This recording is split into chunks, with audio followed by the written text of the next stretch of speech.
കടക്കാരനോട് ഇംഗ്ലീഷിൽ തെറി പറഞ്ഞ് നടൻ വിനായകന്റെ പ്രകടനം. ഗോവയിലാണ് സംഭവം നടന്നത്. ആദ്യം ഷൂട്ടിങ്ങിന്റെ ഭാഗമാണോ എന്ന് പലരും സംശയിച്ചു. എന്നാൽ തികച്ചും വ്യക്തിപരമായ കാര്യങ്ങൾ സംസാരത്തിൽ കടന്നു വന്നതോടെ സംഭവം ഷൂട്ടിംഗ് അല്ല എന്ന് വ്യക്തമാവുകയായിരുന്നു. ഹലോ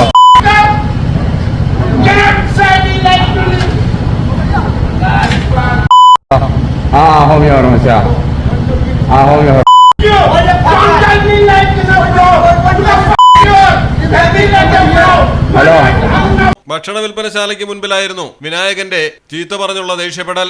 തന്റേതായ സ്റ്റൈലിലൂടെ അഭിനയ പാടവം കാഴ്ചവെച്ച് തമിഴിലും മലയാളത്തിലും നിരവധി ആരാധകരെ സമ്പാദിച്ച നടനാണ് വിനായകൻ.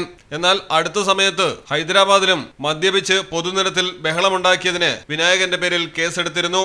വിനായകൻ നിലവിൽ ഷൂട്ടിംഗ് യാത്രയിലല്ല എന്നും വ്യക്തിപരമായ ആവശ്യത്തിനാണ് ഗോവയിലുള്ളതെന്നും ബഹളമുണ്ടാക്കിയിട്ടും നാട്ടുകാർ സംയമനം പാലിച്ചെന്നുമാണ് റിപ്പോർട്ടുകൾ. News desk Malayalam television. ആഗ്രഹങ്ങൾ പോലെ സഫ ജ്വല്ലറിയിൽ കളക്ഷനുകൾക്കും പരിധിയില്ല. ഓരോ സീസണിലും അടിമുടി മാറുന്ന ഡിസൈനുകൾ, സ്വന്തം ഫാക്ടറിയിൽ നിർമ്മിക്കുന്ന പരിധിയില്ലാത്ത കളക്ഷനുകൾ. സഫ ജ്വല്ലറി, പാരമ്പര്യം പൊന്നാക്കിയ ആത്മബന്ധം.